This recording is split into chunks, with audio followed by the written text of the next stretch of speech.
नमस्कार। आज का मोटिवेशनल वीडियो है, बिना जाने निर्णय मत लो। बहुत सारे लोग बहुत सारी बातों को सुन कर के, बहुत सारी सी इमेजिनेशन के कारण से अकारण ही बहुत सारी तरह के समस्याओं को जन्म देते रहते हैं और समस्याओं में सालों साल खुद को डालते हैं और दूसरों को भी डालते रहते हैं। इसका कारण सबसे बड़ा ये है कि उन्होंने अपने माइंड के अंदर कुछ चीज़ें बना रखी हैं, किसी व्यक्ति विशेष के लिए, किसी समाज विशेष के लिए, किसी चीज़ विशेष के लिए, किसी स्थिति विशेष के लिए, और उन चीज़ों को सालों साल लेकर के वो अपने साथ चल रहे हैं।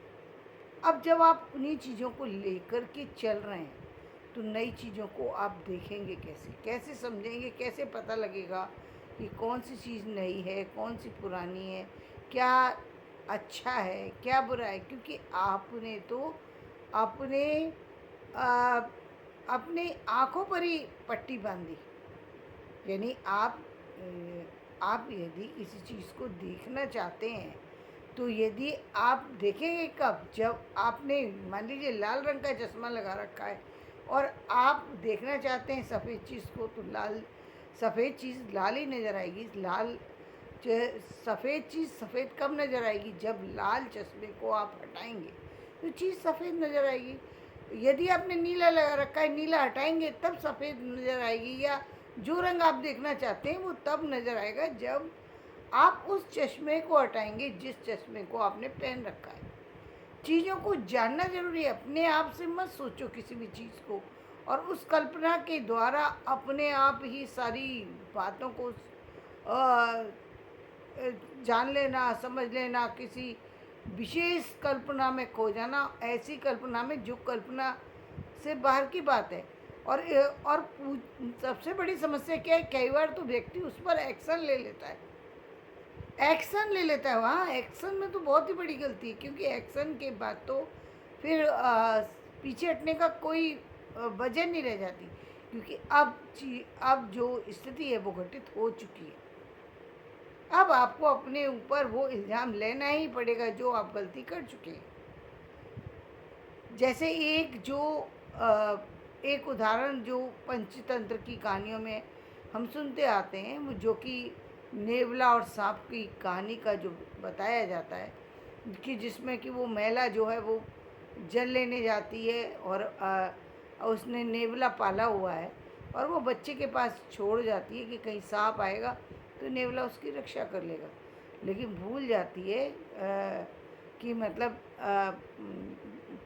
जो वो मतलब सारी बातों को भूल जाती है। जब वो लौट रही होती है तो देखती है कि वो नेवला जो है वो दरवाजे पर बैठा है और उसके मुंह पर कुछ ब्लड लगा हुआ है। तो उसको देख कर के वो इतनी घबरा जाती है कि वो ये किसी भी बात को सोचना नहीं चाहती और अपने सिर पर जो पानी का घड़ा होता है उसको ज़ोर से दे करके और ज़ोर से फेंक देती है उसके नेवले के ऊपर, जिससे कि वो वहीं की वहीं कुचल जाता है और अंदर भाग करके जाती है रोती हुई, क्योंकि उसको लगता है मेरे बच्चे को इसने मार दिया।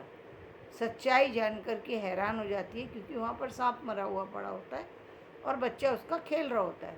तो जब सच्चाई उसको नज़र आती है तो वो जान जाती है कि नेवला बहुत खुश हुआ कि मैंने इसके बच्चे को बचा लिया, ये बहुत खुश होगी, इसलिए वो बाहर जा कर के बैठा था।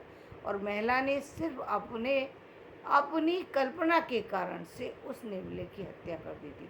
अब वो रोती है, लेकिन अब इसका परिणाम नहीं आ सकता। इसका जो आप चाहते हो कि ये सही हो जाए, तो ये स्थिति बदल नहीं सकती।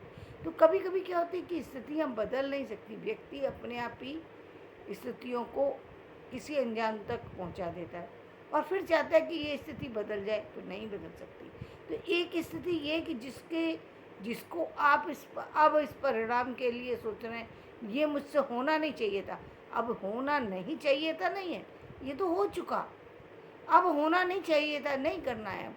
अब इससे आगे बढ़ना है, यानी अब दूसरी कभी कोई गलती ना हो, इसके लिए जब भी एक्शन लेना है तो समझदारी से लेना है। अब ऐसा ना हो, वैसा ना हो, वो हो ही नहीं सकता। जो घटना घट गई वो दोबारा ना दोबारा होगी नहीं होगी, क्या होगा क्या नहीं होगा, उसके बारे में चिंतन करना व्यर्थ की बात है। केवल सावधानी की आवश्यकता है। समझने की बात ये है। दूसरी तरह की स्थिति क्या है? दूसरी तरह की स्थिति ये है कि कई बार जो हमारी जो समस्या होती है, वो समस्या किस तरीके की है कि कई बार जो जब इस तरीके की कोई घटना जीवन के अंदर व्यक्ति के द्वारा होती है, किसी भी तरीके की स्थिति, वो बाद में उस घटना के द्वारा मतलब वो घटना आपके द्वारा नहीं हुई, किसी दूसरे के द्वारा हो गई, यानी किसी दूसरे ने आपको नुकसान पहुंचा दिया। और अब आपके अंदर जो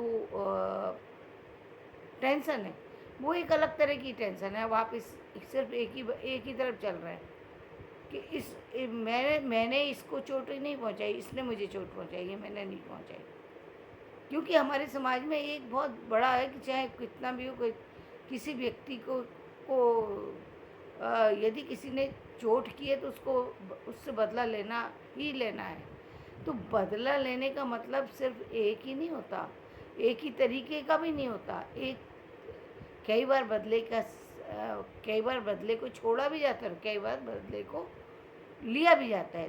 तो वो लेना और छोड़ना दोनों स्थितियों पर निर्भर होता है। अभी छोटा बच्चा है, आप उससे बदला लेंगे, क्या बदला लेंगे उससे?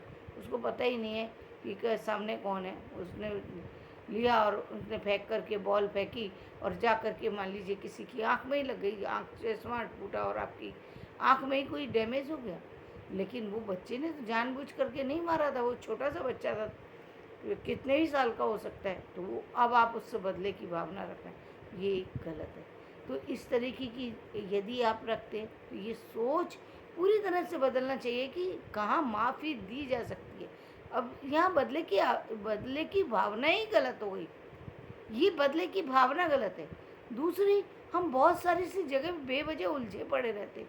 मतलब एक चीज़ें बहुत सामान्य सी हैं जहाँ इतना सोचने की ज़रूरत है, जहाँ छोटी छोटी घटनाएं, सामान्य सामान्य बातें, उनको लेकर के महीनों सालों चीज़ें चल रही हैं और इसके कारण से जीवन पूरा प्रभावित हो रहा है। ये नहीं देख रहे कि हमारा पूरा जीवन प्रभावित हो रहा है। वो उसको चोट लगेगी नहीं लगेगी, उसको नुकसान होगा नहीं होगा, ये बात की बात है, लेकिन आपको नुकसान निश्चित होगा। क्यों होगा? क्योंकि आपके विचारधारा के ऊपर एक दूसरी विचारधारा चल रही है जो आपकी अपनी विचारधारा को समाप्त कर रही है, आपके जीवन को खराब कर रही है। आपका जो जीवन सोचने का नज़रिया है वो अब बदल चुका है। अब वो है ही नहीं जो नज़रिया होना चाहिए। एक सामान्य नज़रिया अब नहीं है आपका, जबकि सामान्य नज़रिया हो जाना चाहिए। परिस्थितियाँ में कोई चीज़ हो गई तो इसका मतलब ये नहीं है कि अब आप उसको, कई बार आप यदि कोई बहुत ही वो हो गया तो अलग चीज़ है, लेकिन जनरली व्यक्ति को उससे आगे बढ़ने की कोशिश करना चाहिए। आप उसको उसी में अपने आप को लेकर के चल रहे हैं तो आगे नहीं निकल सकेंगे। और यदि आप आगे नहीं निकलेंगे तो निश्चित रूप से आपका पूरा परिवार भी आपसे जुड़ा हुआ है, वो भी आगे नहीं निकल सकेगा। तो जीवन में बहुत सारी चीज़ें बदले लेने के लिए नहीं होती, कुछ चीज़ें तो होती ही नहीं है बदले के लिए। जहाँ हम परिवार की बातें करते हैं, जहाँ हम सामान्य चीज़ों की जो जो छोटी चीज़ों की, छोटी बातों की बात करते हैं, वहाँ जब हम देखते हैं कि बड़ी बड़ी चीज़ें, बड़ी बड़ी घटनाएं घट रही हैं, तब ऐसा लगता है कि ये लोग पागल हो गए कि उन चीज़ों के लिए अपने जीवन में को बर्बाद कर रहे हैं जिन चीज़ों का कोई महत्व ही नहीं है, जिन चीज़ों का कोई महत्व नहीं है, उन चीज़ों के लिए पूरी ज़िंदगी बर्बाद कर देते हैं, अपना पूरा परिवार बर्बाद कर देते हैं उन बातों के लिए जिनका कोई महत्व नहीं होता। तो जीवन में आपको यदि आप चाहते हैं कि आगे बढ़ें तो उन चीज़ों को छोड़ना पड़ेगा।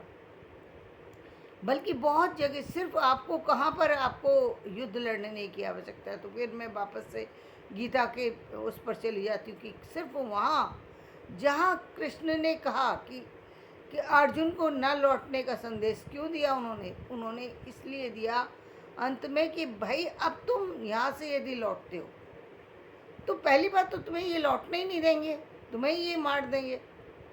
यदि तुम्हें लग रहा है कि ये तुम्हारे ये सारे तुम्हारे अपने हैं और मैं इन पर नहीं चलाऊँगा तो मत चलाओ तुम। तो ये तुम्हें मार देंगे, जबकि तुम दोषी नहीं हो। और अंत तो इनका होगा, लेकिन इस समय यदि अंत होगा तो वो तुम्हारे हाथों से होगा। क्यों? क्योंकि इस समय ये लोग तुम्हारे मित्र होते, तुम्हारे रिश्तेदार होते, तुम्हारे साथी होते, तो तुमसे तुम्हारे विषय में पूछते। वो उनको पता होता कि मैं हम प्रहार किस पर कर रहे हैं, हम किसके लिए, किसके सामने खड़े हो गए। सोचना उनको चाहिए था, सोच तुम रहे हो।